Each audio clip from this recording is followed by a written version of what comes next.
Ézéchiel 1.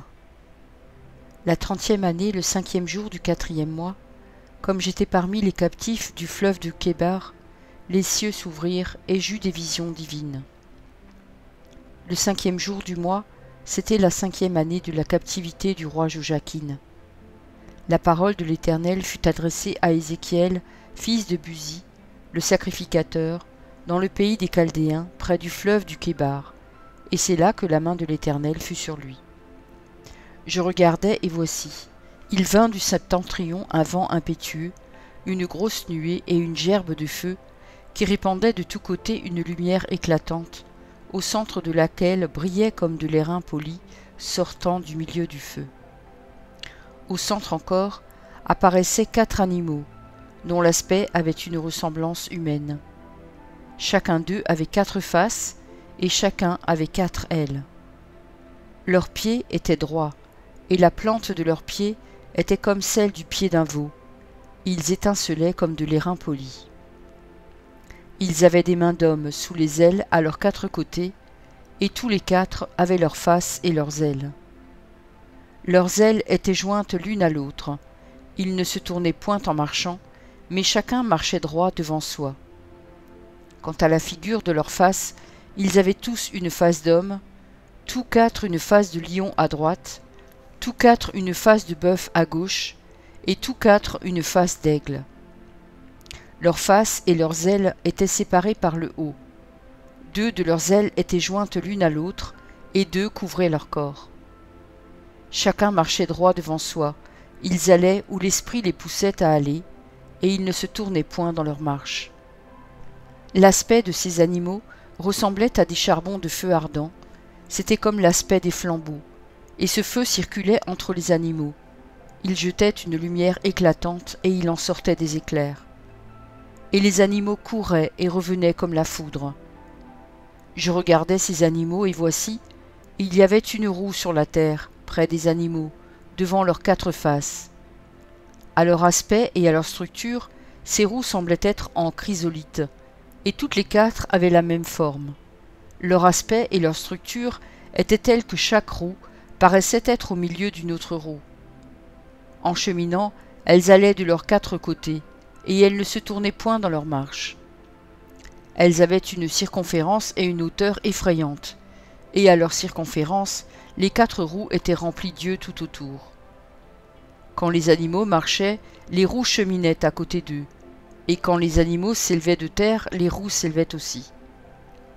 Ils allaient où l'esprit les poussait à aller, et les roues s'élevaient avec eux, car l'esprit des animaux était dans les roues. Quand ils marchaient, elles marchaient. Quand ils s'arrêtaient, elles s'arrêtaient. Quand ils s'élevaient de terre, les roues s'élevaient avec eux, car l'esprit des animaux était dans les roues. Au-dessus des têtes d'animaux, il y avait comme un ciel de cristal resplendissant, qui s'étendait sur leurs têtes dans le haut. Sous ce ciel, leurs ailes étaient droites l'une contre l'autre, et ils en avaient chacun 2 qui les couvraient, chacun 2 qui couvraient leur corps. J'entendis le bruit de leurs ailes, quand ils marchaient, pareil au bruit de grosses eaux, ou à la voix du Tout-Puissant. C'était un bruit tumultueux, comme celui d'une armée. Quand ils s'arrêtaient, ils laissaient tomber leurs ailes. Et il se faisait un bruit qui partait du ciel étendu sur leurs têtes, lorsqu'ils s'arrêtaient et laissaient tomber leurs ailes. Au-dessus du ciel qui était sur leurs têtes, il y avait quelque chose de semblable à une pierre de saphir en forme de trône, et sur cette forme de trône apparaissait comme une figure d'homme placée dessus en haut. Je vis encore comme de l'airain poli, comme du feu, au-dedans duquel était cet homme, et qui rayonnait tout autour.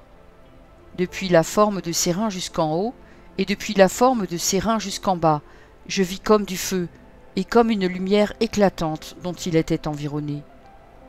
Tel l'aspect de l'arc qui est dans la nue en un jour de pluie, ainsi était l'aspect de cette lumière éclatante, qui l'entourait. C'était une image de la gloire de l'Éternel. À cette vue, je tombai sur ma face, et j'entendis la voix de quelqu'un qui parlait. Ézéchiel 2. Il me dit, « Fils de l'homme, tiens-toi sur tes pieds, et je te parlerai. » Dès qu'il m'eut adressé ces mots, l'Esprit entra en moi et me fit tenir sur mes pieds, et j'entendis celui qui me parlait. Il me dit, « Fils de l'homme, je t'envoie vers les enfants d'Israël, vers ces peuples rebelles qui se sont révoltés contre moi. Eux et leurs pères ont péché contre moi, jusqu'au jour même où nous sommes. Ce sont des enfants à la face impudente et au cœur endurci. Je t'envoie vers eux et tu leur diras, « Ainsi parle le Seigneur, l'Éternel. » Qu'ils écoutent ou qu'ils n'écoutent pas, car c'est une famille de rebelles. Ils sauront qu'un prophète est au milieu d'eux. Et toi, fils de l'homme, ne les crains pas et ne crains pas leurs discours, quoique tu aies auprès de toi des ronces et des épines, et que tu habites avec des scorpions, ne crains pas leurs discours et ne t'effraie pas de leur visage, quoiqu'ils soient une famille de rebelles. Tu leur diras mes paroles, qu'ils écoutent ou qu'ils n'écoutent pas, car ce sont des rebelles. Et toi, fils de l'homme, écoute ce que je vais te dire. Ne sois pas rebelle, comme cette famille de rebelles. Ouvre ta bouche et mange ce que je te donnerai. Je regardai, et voici, une main était étendue vers moi, et elle tenait un livre en rouleau. Il le déploya devant moi, et il était écrit en dedans et en dehors, des lamentations, des plaintes et des gémissements y étaient écrits. Il me dit, « Fils de l'homme, mange ce que tu trouves, mange ce rouleau, et va, parle à la maison d'Israël. » J'ouvris la bouche, et il me fit manger ce rouleau. Il me dit, « Fils de l'homme, nourris ton ventre et remplis tes entrailles de ce rouleau que je te donne. » Je le mangeai, et il fut dans ma bouche doux comme du miel. Il me dit, « Fils de l'homme, va vers la maison d'Israël, et dis-leur mes paroles. Car ce n'est point vers un peuple ayant un langage obscur, une langue inintelligible que tu es envoyé, c'est à la maison d'Israël.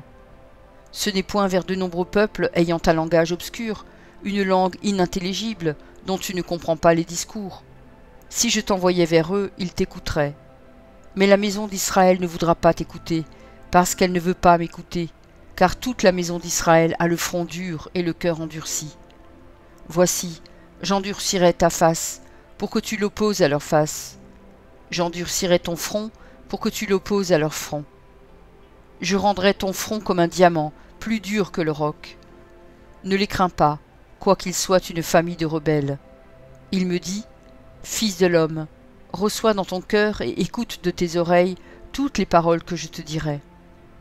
Va vers les captifs, vers les enfants de ton peuple. Tu leur parleras, et qu'ils t'écoutent ou qu'ils n'écoutent pas, tu leur diras, « Ainsi parle le Seigneur, l'Éternel. » Et l'Esprit m'enleva, et j'entendis derrière moi le bruit d'un grand tumulte. Béni soit la gloire de l'Éternel, du lieu de sa demeure. J'entendis le bruit des ailes des animaux, frappant l'une contre l'autre, le bruit des roues auprès d'eux, et le bruit d'un grand tumulte. L'Esprit m'enleva et m'emporta. J'allais, irrité et furieux, et la main de l'Éternel agissait sur moi avec puissance. J'arrivai à Tel Abib, vers les exilés qui demeuraient près du fleuve du Kébar, et dans le lieu où ils se trouvaient.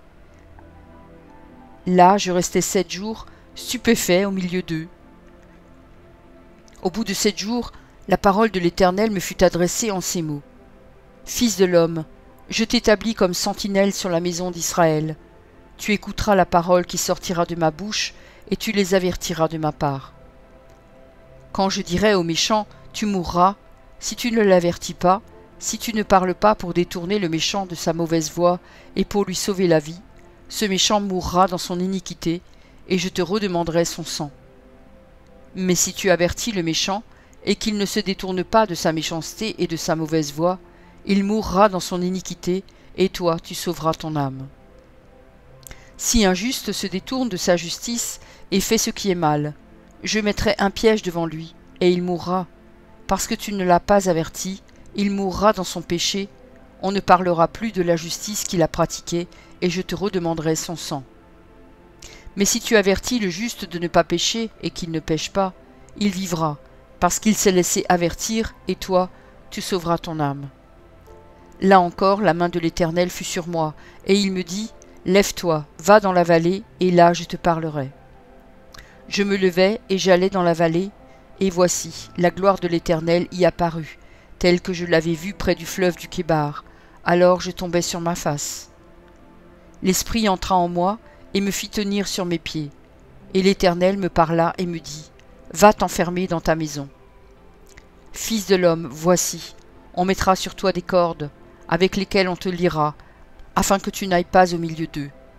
J'attacherai ta langue à ton palais, pour que tu sois muet et que tu ne puisses pas les reprendre, car c'est une famille de rebelles.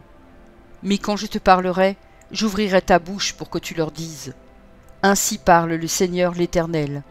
Que celui qui voudra écouter, écoute, et que celui qui ne voudra pas n'écoute pas, car c'est une famille de rebelles. Ézéchiel 4. Et toi, fils de l'homme, prends une brique, place-la devant toi, et tu y traceras une ville, Jérusalem. Représente-la en état de siège, forme des retranchements, élève contre elle des terrasses, environne-la d'un camp, dresse contre elle des béliers tout autour. Prends une poêle de fer, et mets-la comme un mur de fer entre toi et la ville. Dirige ta face contre elle, et elle sera assiégée, et tu l'assiégeras. Que ce soit là un signe pour la maison d'Israël. Puis couche-toi sur le côté gauche, mets-y l'iniquité de la maison d'Israël, et tu porteras leur iniquité autant de jours que tu seras couché sur ce côté. Je te compterai un nombre de jours égal à celui des années de leur iniquité, 390 jours. Tu porteras ainsi l'iniquité de la maison d'Israël. Quand tu auras achevé ces jours, couche-toi sur le côté droit, et tu porteras l'iniquité de la maison de Juda pendant 40 jours. Je t'impose un jour pour chaque année. Tu tourneras ta face et ton bras nu vers Jérusalem assiégée, et tu prophétiseras contre elle.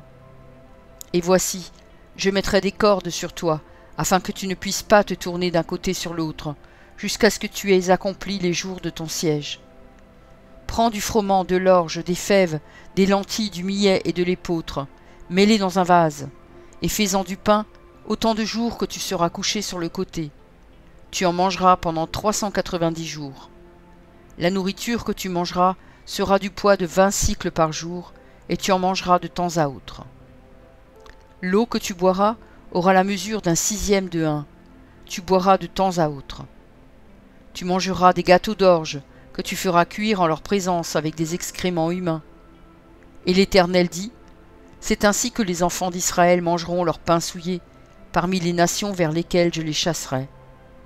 Je dis, ah, Seigneur éternel, voici, mon âme n'a point été souillée, depuis ma jeunesse jusqu'à présent, je n'ai pas mangé d'une bête morte ou déchirée, et aucune chair impure n'est entrée dans ma bouche. Il me répondit, voici, je te donne des excréments de bœuf au lieu d'excréments humains, et tu feras ton pain dessus. Il me dit encore, fils de l'homme, je vais briser le bâton du pain à Jérusalem. Ils mangeront du pain au poids et avec angoisse, et ils boiront de l'eau à la mesure et avec épouvante. Ils manqueront de pain et d'eau, ils seront stupéfaits les uns et les autres, et frappés de langueur pour leur iniquité. Merci pour ton écoute. Je t'encourage à écouter encore la parole du Seigneur. J'ai pris un engagement avec lui, et je publierai tous les jours un verset. Si j'en oublie un jour, j'en ferai 2 le lendemain. De ton côté, tout ce que tu as à faire, c'est de t'abonner à cette chaîne, et s'il te plaît, n'oublie pas le pouce bleu. Et si tu veux me laisser un gentil commentaire, c'est aussi apprécié. Pour écouter la suite, clique simplement sur la vidéo du jour suivant, en haut à gauche. Que Dieu te bénisse.